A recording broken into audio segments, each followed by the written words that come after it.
Sallallahu alaihi wasallam itu walladzina ma'ahu, dan orang-orang yang beriman bersamanya. Walladzina ma'ahu, dan orang-orang yang bersamanya Nabi. Asyiddaun, mereka punya sikap tegas dan keras. Kerasnya di sini keras bukan berarti mau kalah sama orang. Keras di sini artinya tidak bisa terpengaruh. Kekerasannya itu keras, tidak bisa dipengaruhi, tidak bisa digoda, tidak bisa digombal dengan gombalan apapun. Mereka punya pendirian sendiri, punya prinsip sendiri, tidak gampang tergoda. Itulah syidahnya, tegasnya, kerasnya terhadap al-kufar. Orang yang banyak kufurnya, bukan saja orang kafir, tapi seluruh orang yang kufar, yang bersifat kafir itu.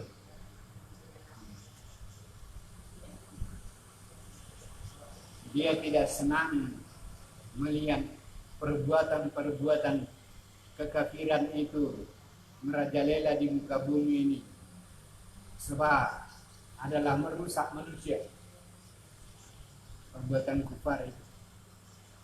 Tetapi sebaliknya orang-orang sahabat itu ruhamaun, mereka sangat sayang terhadap sesama orang-orang yang beriman. Ruhamau bainal mu'minin, ruhamau bainal mu'minin, mereka berkasih sayang terhadap orang-orang yang beriman. Inilah sikapnya. Perlu diketahui ayat ini atau dihafal, dimengerti, dihayati, supaya kita mudah-mudahan seperti itu. Ya, sebagai orang yang bersama Muhammad, ya. Tarahum rukaan sujadan, engkau melihat dalam kehidupan sehari-hari mereka rukaan, artinya mereka rajin sholat, rukuk dan sujud, rajin sholat. Di dalam rukuk dan sujudnya itu apa dia cari? Hanya mencari fadlan minallahi wa ridwana, mencari ridho dan karunia Allah. Apa karunianya Allah ya? Apa? Rezekinya dunia, rezekinya akhirat. Rezekinya dunia selamat di dunia. Rezekinya akhirat ialah surga. Itu fadilah. Fadlan, fadilah daripada Allah. Kelebihan-kelebihan itu yang diharapkan. Waridwana, dan ridho Allah, bukan reda manusia. Kita beribadah, kita rukuk dan sujud mencari ridwana, reda Allah, bukan reda manusia, bukan reda mertua, bukan. Ada orang sembahyang itu cari reda mertuanya. Minta puji sama mertua, mintuha. Nah ini enggak betul-betul karena Allah. Dia sembahyang karena Allah. Ya bataguna fadlan. Apa dia itu ya karunia. Fadlan min Allah. Apa salahnya kan cari-cari karunia Allah? Karunia Allah di dunia selamat ya bahagia. Karunia di akhirat ya surga lah. Ridhonya Allah. Kalau Allah ridha, Allah gembira, Allah senang, ya lumayan lah. Nah itu yang dicari. Simaun, tanda-tanda mereka. Fiujuhim min asari sujud, di wajahnya ada bekas sujud. Nah, ada cerita orang, kalau orang banyak sujud itu ada hitam-hitam di sini kan? Dahinya. Betul-betul lah, bukan karena jangan-jangan kau di sini hitam-hitam karena kau gosok-gosokan, wah itu bukan itu. Nah, ada itu orang sengaja kasar digosok-gosoknya dahinya itu kayak hitam. Nah, digosok-gosoknya dia nih, nah, supaya hitam itu. Digosoknya di tikar itu atau di semen supaya hitam. Mau dikatakan dia orang-orangnya itu kan sembahyang. Coba lihat katanya dahinya itu hitam-hitam. Nah, sebenarnya sikap ini secara ilmu takwa ialah sikap seseorang, sikapnya sebagai orang yang ahli sholat. Nah, bukan saja di dahinya ada hitam-hitam, seluruh sikap hidupnya, tindakannya, mungkin cara berjalannya, nah cara bergerak tangannya, cara bahasanya, sikap perbuatannya dalam kehidupan masyarakat terhadap sesama manusia. Sebagai seorang ahli sholat, sikapnya itu ya pengasih dan penyayang, ruhama'u bainahum. Nah banyaklah. Zalika masalum, demikianlah masalum, sifat-sifat mereka fit Taurati dalam Taurat, ya begitu juga dalam Taurat. Masalum fil Injil, juga contoh mereka dalam kitab Injil. Atau seperti zara'in, tumbuh-tumbuhan, akhraja syatahum, dia tumbuh keluar syatahu, seteknya, keluar seteknya, apa namanya, kecambahnya ya, nah, tunasnya. Coba lihat apa namanya itu, batang ubi kayu itu kan, nah itu ada di seteknya itu ada pucuk-pucuknya di situ. Nah, ada di situ tunasnya yang akan tumbuh menjadi batang. Nah, itu namanya syatahu, seteknya. Fa'azrahu, tumbuhlah seteknya yang muda, lemah. Mungkin ada daunnya selembar kecil, lemah daunnya. Lama-lama dia bertambah. Nah, bertambah istaghlaza, bertambah gemuk. Nah, apa namanya? Seteknya tadi atau kecambahnya tadi atau tumbuh-tumbuhannya tadi yang mau tumbuh itu bertambah subur. Nah, kemudian setelah dia subur, dia istawa, berdiri sendiri di atas suki, batangnya. Nah, suki, asal kata suki ini betisnya pohon kayu itu ya, batangnya itu betis, suki. Nah,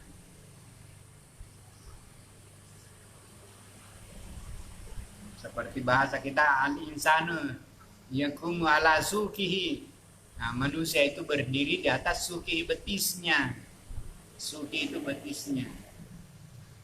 Yu'jibu ta'ajub, heran azurra, para penanam melihat tanaman-tanaman yang telah ditanam. Wah, bukan main. Sedangkan orang-orang kufar ya ghidha, jengkel dia. Jengkel melihat perkembangan Islam. Nah, kita gembira,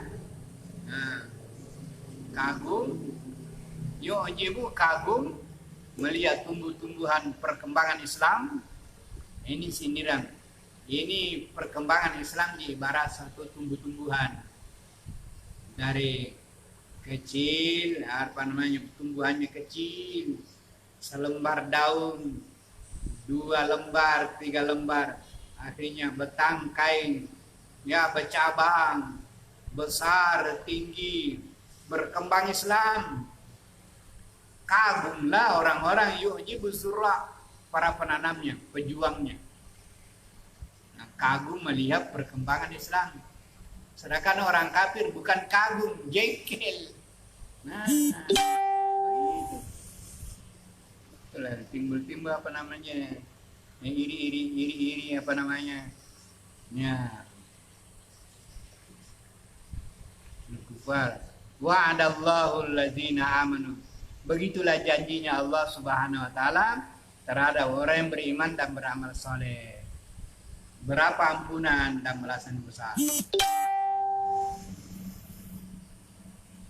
Surah Al-Hujurat, surat apa nah? Kamar atau bilik. Bismillahirrahmanirrahim. Ya ayyuhalladzina amanu, hai orang-orang beriman, la tuqaddimu baina yadayillahi wa rasulih. Janganlah kamu mendahulukan pendapatmu daripada ayat-ayat Allah dan hadis-hadis Nabi. Begitu maksudnya ayat ini.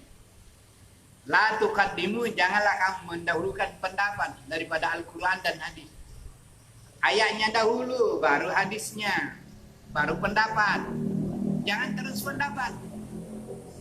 Siapa tahu kalau pendapat itu bertentangan dengan Quran dan hadis, dia laku itu. Tidak diterima oleh Allah. Nah, ada hadisnya, man amila amalan laisa alaihi amruna fahuwa raddun. Barang siapa mengamalkan satu amalan yang tidak cocok dengan Al-Quran dan hadis, maka amalannya itu ditolak. Kenapa tidak cocok dengan Al-Quran? Dia mendahulukan ini pendapatnya. Mana ayatnya tidak tahu, mana hadisnya tidak tahu, pokoknya pendapat. Nah, jadi orang yang beriman itu ialah orang yang mendahulukan ayat Allah, mendahulukan ayat dan hadisnya. Mana ayatnya ya, ada Al-Quran itu 30 juz itu. Selidiki. Mana hadisnya, baca hadisnya, Sahih Bukhari, Nailul Autar, Riyadus Shalihin, baca, ada di situ. Yang pakai pendapat. Nah disinilah tersingkirnya pendapat-pendapat kalau orang sudah banyak orang ahli hadis. Nah, tapi sekarang ini kalau kurang ahli hadis ya begitulah. Pendapat lah yang maju-maju itu. Pendapat saya begini, pendapatnya bukan main. Dan mentereng itu. Bejago-jago, otaknya begini. Datang lagi yang satu, begini katanya. Itu salah itu. Nah, tidak ada yang berdasar. Mana ayatnya, mana hadisnya, tidak ada. Soalnya tidak tahu juga ayat. Mau bicara hadis tidak tahu juga. Bagaimana bicara ayat tidak tahu nahwu Arabnya. Mau bicara hadis tidak pernah belajar ilmu hadis. Tak usah baca Nailul Autar, baca Matan Arba'in saja, susah. Apalagi membaca Nailul Autar. Baca Sahih Bukhari, Sahih Muslim 3.000 hadisnya. Sahih Bukhari itu 7.000 hadis lebih.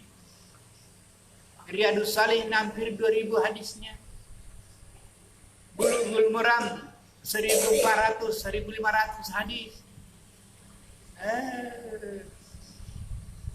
Usah banyak-banyak. Riyadus Shalihin, Nailul Autar, Matan Arba'in saja habis 40 hadis. Arba'in itu pun belum berapa hadis pelajari. Baru sebiji 2 biji dia dengar ditambah dengan pendapat laku sudah. Baca tafsirnya Wal Asri, apalagi bos, itu mahal dulu, habis modal. Padahal tidak sulit. Kalau mau banyak ayat dihafal. Ini hafal ayat-ayat yang begini. Ini ayat hukum namanya yang begini-begini kita pelajari. Yang menyangkut hukum syariah. Inilah ayat yang kita baca ini. Bagaimana? Jangan kau mendahulukan pendapatmu, kamu mendahulukan pendapatmu daripada ayat. Wah, salah betul. Allah yang larang,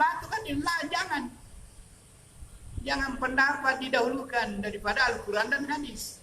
Nah, wattaqullaha, bertakwalah kamu kepada Allah, hati-hati. Innallaha samiun alim, sesungguhnya Allah mendengar dan tahu.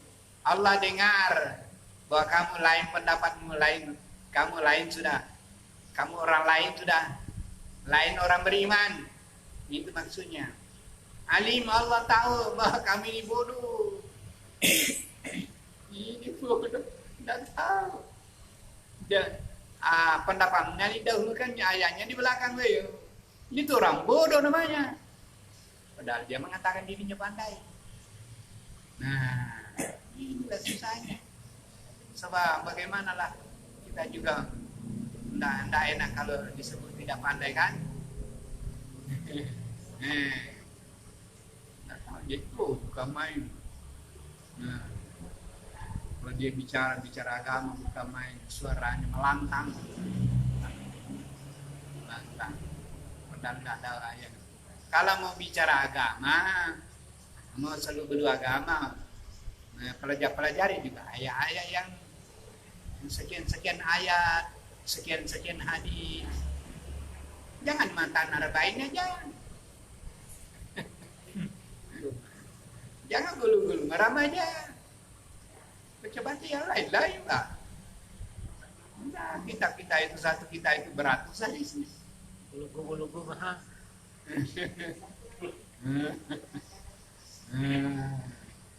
Aduh. Nah, inilah ayat yang menjadi persoalan ini.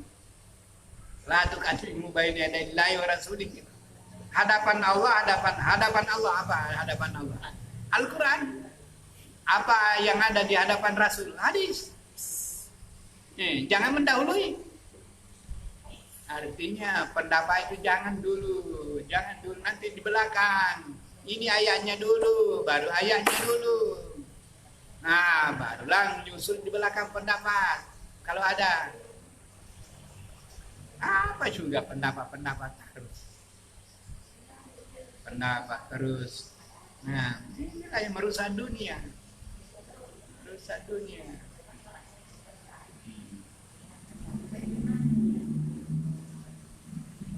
Apalagi ayat di belakang ini katanya, ya ayyuhallazina amanu, wahai orang-orang beriman, la tarfa'u aswatakum, jangan lebih tinggi suaramu daripada suara Nabi.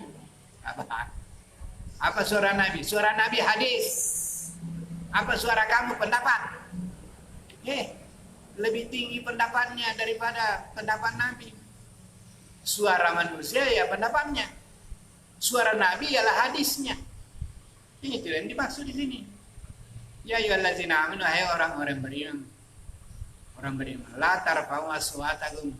Janganlah lebih tinggi suaramu daripada suara Nabi. Suara kamu, suara pendapatmu lebih tinggi daripada suara Nabi. Apa suara Nabi? Suara hadis. Hampir sama maksudnya ayat di atas tadi. Hanya diulangi berbeda redaksi, padahal maksudnya sama aja. Pokoknya jangan lebih hebat pendapatmu daripada pendapat Nabi. Suaramu, suara pendapatmu jangan lebih tinggi daripada pendapatnya suara Nabi. Nah, fauqa sautan Nabi wala tajhar lahu bil qaul. Janganlah lebih jahar, lebih besar suaramu daripada suara teman-teman kamu. Apa bahayanya kalau lebih tinggi suaramu daripada suara Nabi? Bahayanya tahbata amalun, hapus amalanmu. Kan? Hapus amalanmu. Man amila amalan laisa alaihi amruna fa huwa raddun. Siapa beramal tidak sesuai dengan hadis Nabi, amalmu itu tidak diterima oleh Allah. Hapus, tahbata amal. Nah, itu sebabnya bahaya. Jadi bagaimana amalanmu? Ya, amalan bid'ah itu tidak tahbata amalakum.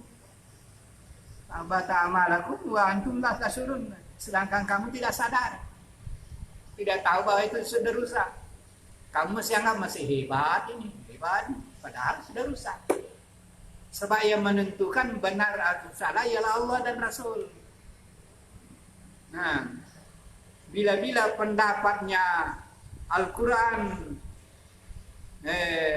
dan hadis itu didahulukan, nah itu yang betul.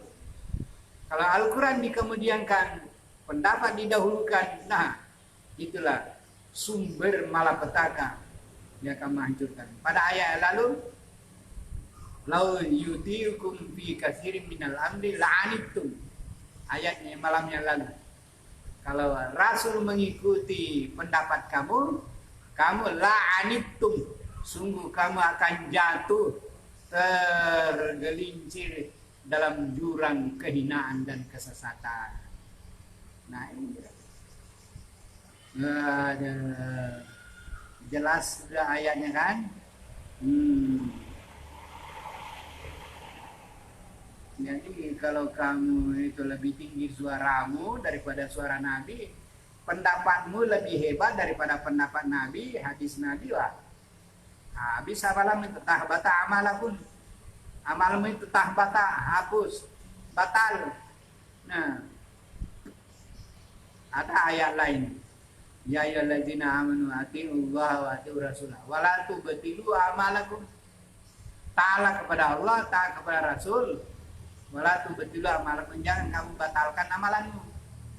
Artinya kalau kamu tidak mengikuti Al-Quran dan hadis, itu amalmu batal. Nah, ini persoalannya. Nah, saya tidak tahu betul salahnya suatu amalan, ya ditentukan oleh Al-Quran atau hadis. Kalau tidak ada hadisnya, bicara apa? Nah, bicara akal-akalan ya, ini agama ini bukan akal. Akal harus tunduk kepada Al-Quran. Kalau akal yang menjadi, ya akal itu menjadi kacau itu. Kalau agama ini sudah diakal-akalin. Nah, sedangkan masih ada patokannya Quran dan hadis, ini masih ada aja. Lain pendapat ini begini. Kenapa? Dialah orang yang mengemukakan lebih dulu pendapatnya daripada akalnya, dia orangnya. Nah, dia orangnya, pendidikannya, ilmunya apa, berapa ilmumu, ukur dahulu dirimu, sampai di mana penelitian ilmu kamu sampai di mana tentang Al-Quran, berapa ayat kau tahu. Nah, kalau baru kau tahu wal asri, tambahin ataina, qul huwallahu, baru itu kau tahu tafsirnya. Waduh, masih dodong itu. Tambah hadisnya berapa biji. Nah, kalau matan arba'in belum tamat juga, Pak. Aduh. Nah, inilah. Nah, sudah.